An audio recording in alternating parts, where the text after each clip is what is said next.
You could, like, Jamal Murray's a combo guard. He was not their two He's guard. the point guard, but he can. Who was their two guard? He can do a lot of the shooting. You're being disrespectful, Max. Who am I being disrespectful to? KCP was their two guard. Yes, he was. And he won two. Yes, he was. All I'm saying is, you're right. Wait, let me. And where did KCP play before? With the Lakers. Once again, very subtly throughout this whole segment, you'll see Rich Paul dig at Rob Pelinka's roster moves throughout the years. And you gotta wonder with Jeannie Buss and her allegiances to Rob Pelinka, why the hell did she give him an extension after new ownership had purchased the team? Let me retract my former statement. Jamal Murray's bringing the ball up the floor. Jamal Murray's getting you your offense. Jamal Murray's also shooting the lights out in the playoffs. Kentavious Caldwell-Pope is your two guard. Correct. But what I'm saying is, he won't ever get the credit of being a top two guard. But in a championship moment, when a team needed to win, he made big shots. Yep. And he made big stops. He's never going to get the credit of those tier one guys because they do all things throughout the course of an 82-game season. But when you talk about the playoffs and you have the other pieces. Doing your role at the highest level when you need it the most. So I'd rather talk about, we know who those guys are. But I want to talk about the guys that the win guys, right? Mm-hmm. And I'm not taking, those guys are tier one. I'm talking about the better conversation is if you have everything else, right? And you need to plug in a two guard. You got a big that can play make with touch, et cetera. You have a point guard that can score. You have a wing that can defend and also score. You don't have the money necessarily to go and get this glamorous two guard. Who do you go and get? That's where I like Norman Powell. That's where I like KCP. Now, the interesting thing about Desmond Bane and is that's actually relevant because the way the NBA salary structure works, your money is very likely going to be directed to your primary ball, if he's a star. Hopefully, yes. The following guys are a star.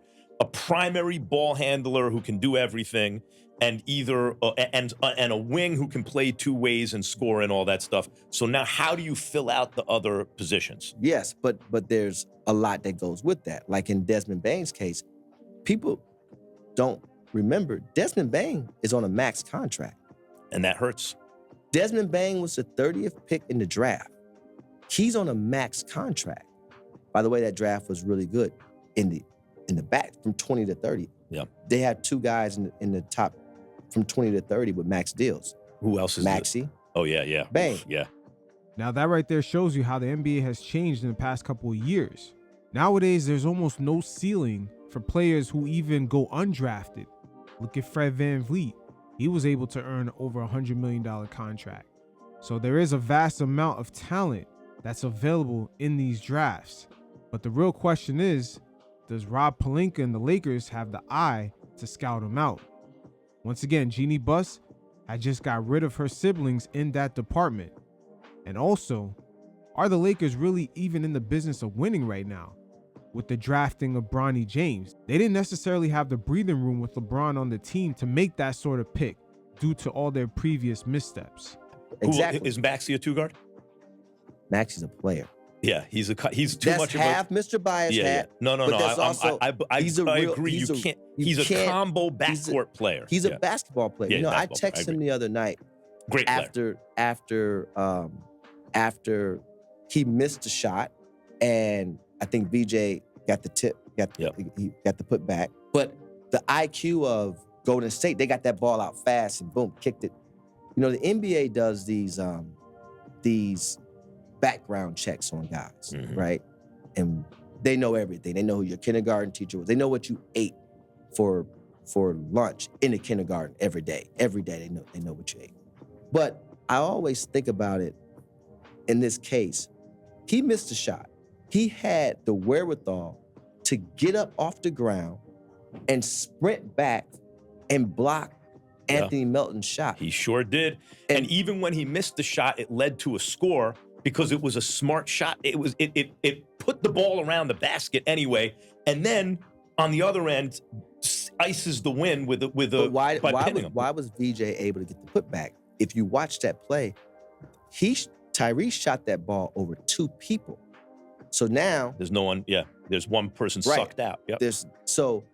But the point I'm making is, in most cases, that player acts the part. And the part that they need to act is, oh, I missed a shot. So you sulking in this thing, I roll over on the ground, I missed a shot. But being able to get up and go and make that play, I text him after the game. I said, if a guy don't want to play with Tyrese Maxey, Out of their minds. there's something wrong Yeah, with he's him. a litmus test. Matter of fact, I think you, me, and Simmons were texting about, because when that happened, I was texting with someone about it, because when that play happened, when he got back on defense and ices the win with I'm thinking, man, that's a championship player. Yes. Yeah. But the thing is, what I'm saying about Desmond Bane is, Desmond Bane's on a max contract. Mm-hmm. Because Paolo's money doesn't come on the books until next year, I believe, they was able to trade in Desmond Bane.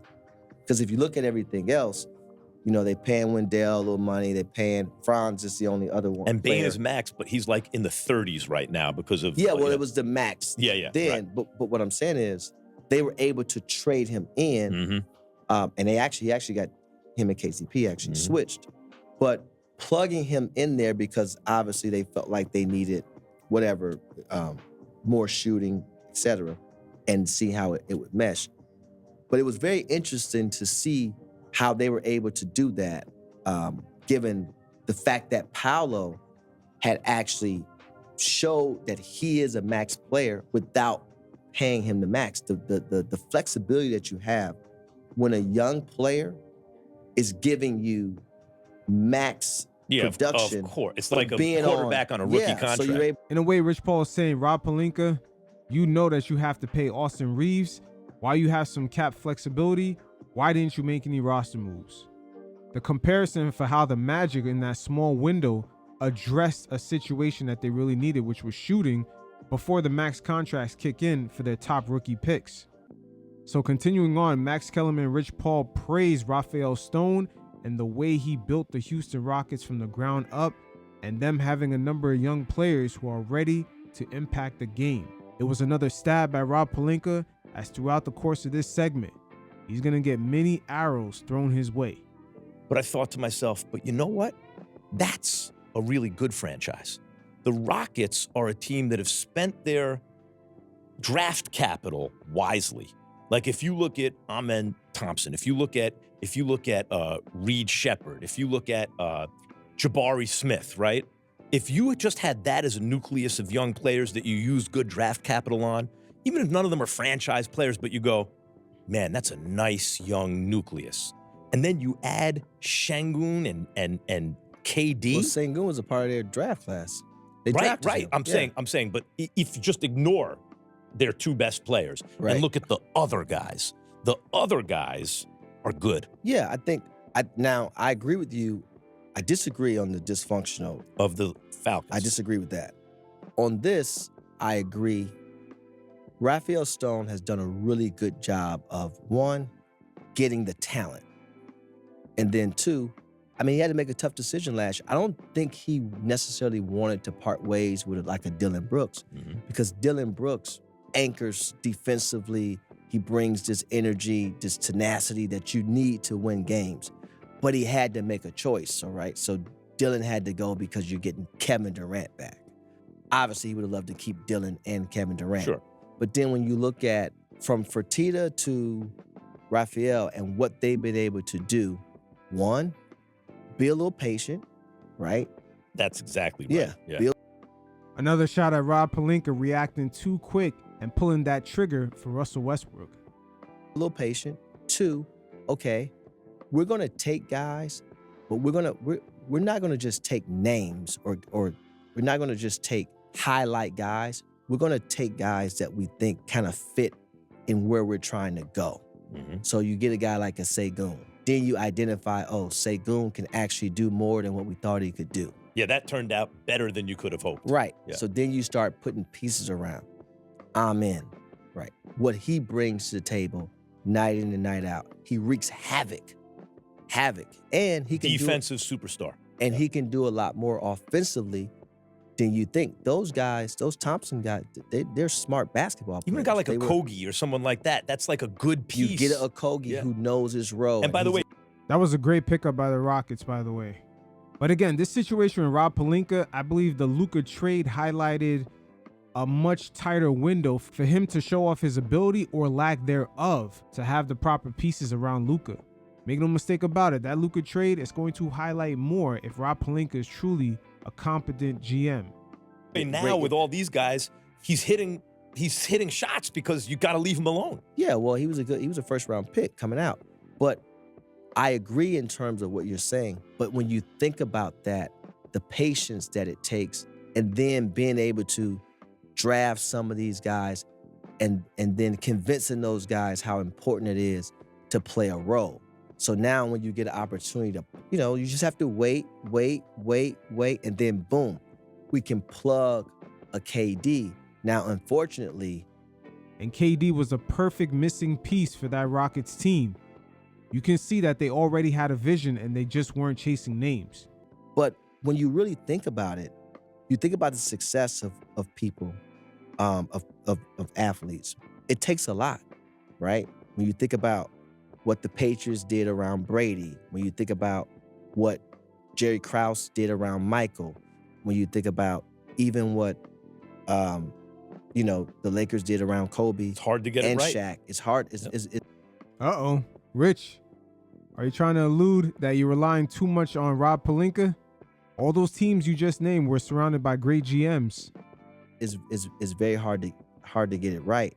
And so, but when an athlete takes the position that they take, whether it's media, whether it's fans, you're not looking at it holistically. So in Joe Burrow's case, and I saw some of the take, what he said. I know I think one of his teammates thought it was like AI or something, I think he was saying. Which leads me to, I want to see Joe Burrow on the Giants. Once again, second time you brought that up, you want to see them on the Giants. Are you saying you wouldn't mind seeing LeBron in New York? I want to see Joe Burrow on the Giants. Yeah, but you bring this up now. Any other moment of my life, I would say, are you kidding? As a Giants fan, that's all I want. My favorite quarterback on my team. Once again, more doublespeak. LeBron James is Max Kellerman's favorite player. He would love him to be on his Knicks, which low-key, that's really his team. He just hates the fact that throughout most of his lifetime, they were a losing franchise. Giants got the guy. They got a guy on a rookie deal who's... Is he better than Joe Burrow?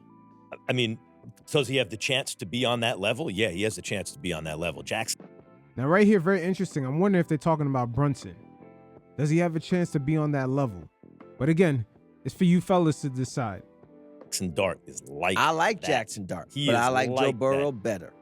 I right now, of course, he's more experienced quarterback. So let me ask you this question. Jackson Dart is one of those guys. Okay, so what you're saying as a Giants fan, that if you had the chance to put Joe Burrow on the Giants right now. Oh, no, I got my guy.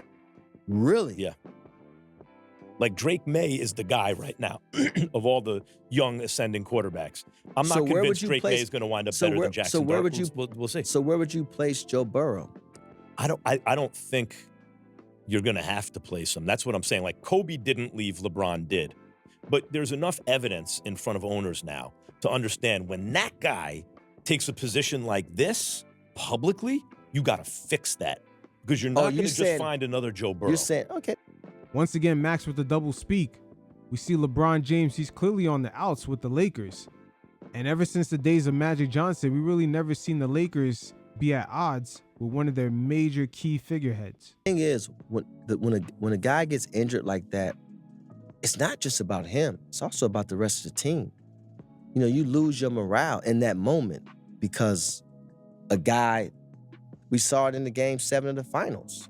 When Halliburton goes down, it's like, man, it's just a you lose your leader, at least on defense in this case. Yeah, and it's also like you feel for that person, right? No matter how strong they are, when you are a close-knit team, you feel for that person. And I've been there with a ton of injuries. When Kyrie was injured in the finals at Golden State, that was another, tough one that who knows, it changes the outcome of the series in that matter. So the morale is a thing. The fact that you just lose Kyrie or lose Micah Parsons, there's no way to you replace can't make up that. for those you guys. cannot No. make up for that level and that's of talent. where people got on T. Lue when he said what he said about the next man up. You can say next man up mentality all you want, but if the next man up is not equivalent to that level of impactfulness, it's not really the next man up. Right. It's the next man available that we actually have to put out Although there. So as we continue, Rich Paul further elaborates on the talent pool of the NBA, guys just coming into the league, just being on a higher caliber.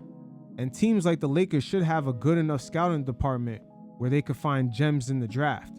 Just in the last decade, we've pretty much seen plenty of examples of you could be a second round pick all the way to an undrafted guy. The amount of money you could make is pretty much unlimited. You got Jokic and Jalen Brunson coming out of the second round. You got guys like Jimmy Butler, Austin Reeves, Fred VanVleet, all went undrafted. And depending on how much money Austin Reeves gets offered, which is probably going to be over $100 million, all three of those guys pretty much got that contract. And let me harpen back to Rob Pelinka, because the real question is, what gems has he found in the past couple of years to put around the stars of this Laker team? I was just talking to they was college students. Yeah. And the young man asked me, to give him a couple gems. And they were talking about school. And I said the same thing. I said, you're not going to use what you learn in school pretty much in real life. I don't know the last time I used the MLA format to write anything, or the obtuse or TI-83, 82, 84, whatever, to do a math problem, right? But I said to them, but the foundational habits, getting to school on time, paying attention in school and listening to a teacher, and being coachable. And training yourself how to think also. Yes. The exact information is not important. It's training your brain, getting your brain the reps in terms of how to think about stuff. Yes. And I can tell you, most guys don't. Most are not independent enough to turn their home life into the job. And now, when the superstar guy doesn't get there, that person gets all the blame. But what we're not taking into consideration is, what did the teammates do when they were at home? Because during the course of a game, you come out of a timeout, especially in basketball. The most important thing in basketball is after timeout execution. Yeah. The coach could be. There's points. You can either leave the points on the board there, or you can put them on the board. And when you're evaluating talent, right? Most of these guys look at a mock draft and want to go after the top guy because he's that. But you really have to evaluate a lot of different things. And one of those is that. And these teams are starting to evaluate that even more now, because So a dude like Maxey, when you see him coming up, you're like, that dude is going to do what it takes. And that do what it takes attitude is something that Laker fans still have to ask themselves about Luka. Is he willing to put the defensive effort out there? And also, most importantly, stay in fucking shape. How the hell that double chin has returned during the season? Maxey? Yeah. What? Right. Do you know, we trained during COVID, right? Tyrese Maxey, during COVID, was doing 2-a-days. During COVID, sometimes 3-a-days. He was never late and never complained. And by the way, and how old was he at this time? He was like 19, 20 years 20? old. Yeah. And the draft that year was postponed. So normally you have 45 days of pre-draft. We had 6 months. Right. So for 6 months. That's discipline, boy, and passion. And I'm calling teams, and I'm saying, what? You talking to me about a 3-point percentage? Now, Rich, are you saying that you had the inside scoop on certain players and their mentality, and you was informing Rob Pelinka and that Lakers scouting department, which was pretty much Jeannie Buss's siblings? Once again, that mom and pop dynamic of the Dr. Buss Lakers It's going to have to die in order for this franchise to truly evolve and compete with other organizations that are really putting big money behind certain departments. It's not until Jeannie Buss sold the team you started to see media members come out the woodworks stating that certain departments within the Lakers did not necessarily have the funding or were even well developed, such as their analytics and their scouting. This guy. Everything's going to come. No, it reminds me of what Kobe would say about how he would be the same age as someone else who was almost like they're around the same level, but he would think, I'm going to get up, I'm going to get to the gym at 5 a.m., and I'm going to get 2 hours extra in before he does. I'm paraphrasing, but he goes, and then, 5 years later, that guy can never catch up to me. That's the brilliance behind the legend of Kobe Bryant. He didn't necessarily come into the NBA being that guy off the rip that could lead a team into making deep playoff runs or even possibly a finals appearance. He had to put the work in. Sometimes the Kobe stans do try to change the history, not realizing he didn't come into the league on the same level of a Penny Hardaway or Allen Iverson. He had to put in the work, and that's the brilliance of the whole Mamba mentality, because after a certain time, not even guys like Allen Iverson, Vince Carter, Tracy McGrady could even touch him. And they all came into the league just off rip, even before playing one game, with more God-given talent than Kobe. If I'm the Lakers, I'm looking at the roster, I'm seeing Luka Doncic and nothing else. I think if you start a franchise with Luka, you're in very good shape. Now, how are you going to build around that? Now, Max, once again, you would have been in very good shape under the old CBA rules. Luka right now is an 8-year player. So in 2 more seasons, he's going to be eligible for that 10-year Supermax, where he's going to get paid well over $70 million a year. And the real question is what kind of team they're going to form around him when the Lakers don't necessarily have the reputation of building a team from the ground up the same way the Spurs or the Heat do. They're not the kind of organization that's known of developing players, and that's where they're really going to close the gap and get Luka up to that next level. Sure, they can get a co-star either through free agency or trade, but the real gems are going to be the players that come from the draft and the players that they develop. So once again, that's a bad assumption. And for those of you that are watching the visual version, I'll put up a chart of exactly what I'm talking about. The Lakers will have to avoid hitting that second apron when Luka will be on that 10-year Supermax contract, which starts, I believe, at $70 million plus per year. So once teams start hitting that second apron, like the Milwaukee Bucks with Giannis right now, the Phoenix Suns when they had Kevin Durant, it's hard for them to even sign free agents. They can't get any mid-level exception guys. And the type of trades that they can make is very limited. They almost have to trade salary for salary. That's why I'm always stating Luka's prime years in LA is not guaranteed. And Laker fans will eventually wake up to this. Okay, Max. LeBron's old. Austin Reeves is a little redundant. Here's the thing, Max. You got me in trouble the last time with these type of conversations because I'm not going to ever get up here and tell a lie. Mm-hmm. Right? I'm not going to do that. Sure. There will be times I just decide not to say anything. It's safer. This won't be one of those times, though. Okay. Okay? Here comes a social media clip. When you talk about the education of it all, and I'm going to be going to games long after my guy retires and Rich, what are you doing in the nosebleeds?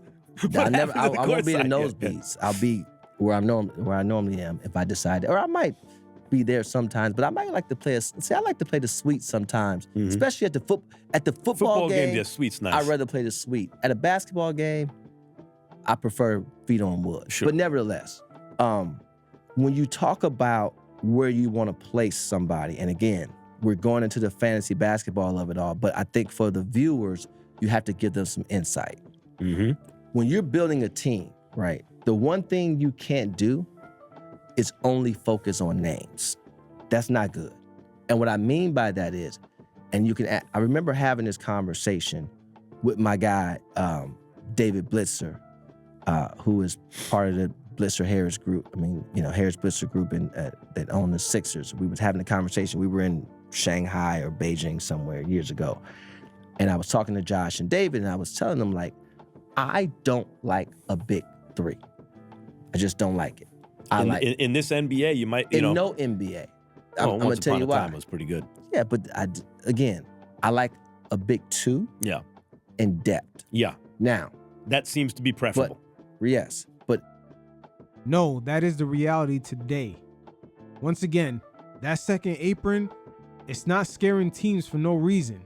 You're restricted on how you can improve your team going from year to year. And even if you miss the playoffs or your team is performing worse and worse, like the Phoenix Suns were with Kevin Durant, you're stuck in no man's land. here's the other thing. Before you can even get into personnel, I think you have to focus on two things: culture and development. Because when you have culture and development, you're able to build consistency within the organization, right? Hey, Rich Paul right here talking about the Lakers. This is exactly what they don't have today.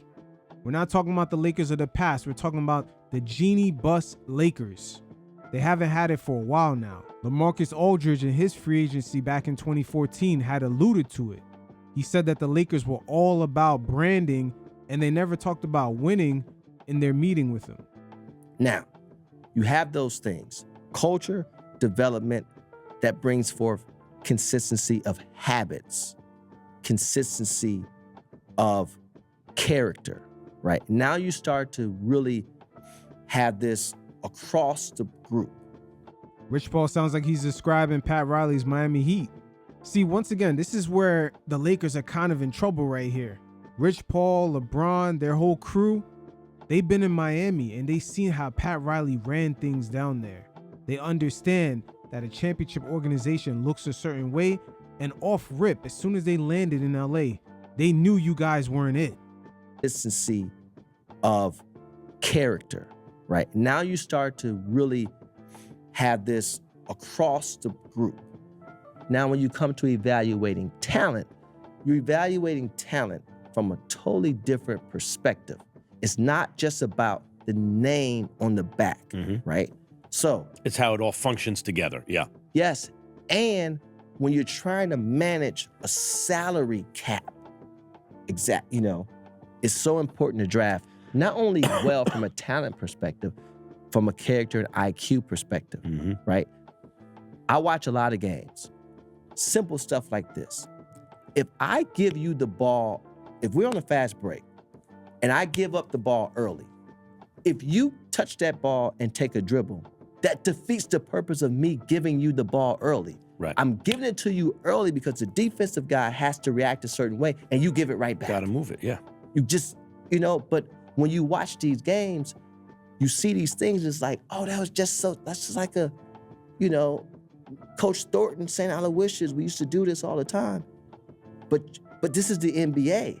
But still, all these players get this criticism, right? But nevertheless, going back to your point about where to go. This leads to a JJ Redick conversation real quick. But going to your point about where to go, I'm not looking at certain cities or anything like that. That's not what I'm looking at. And obviously, if you got those two guys, yes. But again, you're talking about playing fantasy basketball. And when people don't know the rules, people just think anything. People say, oh, well, if LeBron wasn't making $53 million, no, that's not true. That's far from true, number one. You probably could have been, get a, mid-level, whatever the case may be. Because it's not like, when you can grandfather in a contract, it's different than acquiring a guy. Now, letting a contract expire and letting other contracts expire, and you have X amount of cap space, that's a timing thing. Sure. If you have to line it all the way up for that to happen, and then that player has to want to be there because their contract may be longer, and then you can't give a necessary well, I mean, you can't say what you want to do. This started because the conversation started because you said, where would Giannis go? And the two biggest markets could both use him in New York and LA. But again, you focus on big markets. I'm not saying that's where Giannis should go. I'm just saying the fact of the matter is the two biggest markets. Right. So here's what happens. Could be title contenders when you're in big markets and you focus on names, that's the beginning of the end. Once again, Rich Paul, more shots at Rob Pelinka. They landed their big fish in Luka, but what else have they done? How can you start a season knowing that you don't have good enough perimeter defenders and you got a guy like Luka? Look at the small markets. Look at OKC and look at San Antonio. Sure. They don't have that ability to rest on that. So what do? They build a culture and development. Rich Paul going in on the Lakers right now. There's just so many things happening at once. It's kind of hard to keep up with, but the fact that Hollywood no longer has the monopoly to create mega stars like they used to, and the rise of social media, it's also having an impact on the Lakers because now they're actually forced into developing talent within. How many free agents have they struck out with in the past 10 years? There's Paul George. He chose to renew his contract in OKC. There was Melo around 2015, 2014. Kawhi Leonard, LaMarcus Aldridge. Shit, even more recently, Klay Thompson choosing the Dallas Mavericks over the Lakers. What is the pivot for Jeannie Buss when you no longer have the, I would say the advantage of getting stars? Because her motto is, oh, stars want to come here. Sure, that's the case in maybe the 80s, the 90s, the early 2000s, but we're in different times right now, and the Lakers don't have a history or even the infrastructure around to develop players. Once again, Jeannie Buss's siblings were in charge of the scouting for years. The timing should come by no surprise that she recently let go of both of them, because we're in the NBA today where your scouting is important. You got to land on gems in the late first round and second round, and just even undrafted. Pretty much the money for any player, no matter where you go in the draft, is unlimited. We just seen way too many examples of it. Right here, Rich Paul further elaborates, and he uses the San Antonio Spurs as a prime example of an organization that doesn't necessarily rely on names. And again, they have multiple playmakers. You mentioned it. They have Wemby. Go ahead and answer that. Yep. Yeah, they have Wemby. They have Fox, Vassell, Castle, Harper. But again, going to names, okay? We know who the big name guys are for both of those teams. That's not who's actually putting them over the top. When you ask a guy like Keldon Johnson in the beginning of the year to play a certain role, and he buys into that and decides that I'm going to play that role. That's based on culture and drafting high IQ players and developing them. And then when you have a guy like Harrison Barnes, right, who's a true professional. Getting the right veteran mix in. Yep. This is what I'm saying. So now most teams draft a guy, number 2, Dylan Harper, he has to start. Yeah. He's coming off the bench. Yeah. This is what I'm saying. So culture, development. Same thing with OKC. They have an embarrassment of riches. They got more picks than anybody. Their first round guys, a lot of them were coming off the bench, right? And so I think it's a matchup we would love to see in the playoffs, obviously. And yes, I think that's something that's building there. But do I think it automatically means that, oh, they're just going to run through OKC? No, and I don't think San Antonio believes that. I don't get over panicked about the regular season because there's a lot that comes with it. You've said it. The NBA is getting ready for the playoffs. Last year, Indiana was not that great. No. Halliburton didn't even make the All-Star team. Yeah, but they had an identity all year. They were good. No, in the beginning, it was a little struggle, and then they came on strong at the end and made it to the final. It's not a coincidence Rich Paul pointed out the Pacers because their development really showed going into last year's playoffs. The amount of guys like Ben Shepherd, Obi Toppin, Nembhard, Naismith, Benedict Mathurin, and even TJ McConnell. It goes to show you, just like Rich Paul said, they had a good eye for veterans, mix them up with certain youth players, and also knowing who fits, making that trade for Pascal Siakam, one of the most underrated successful trades that have been pulled off in the past couple of seasons. The Pacers front office definitely had a vision when building that team.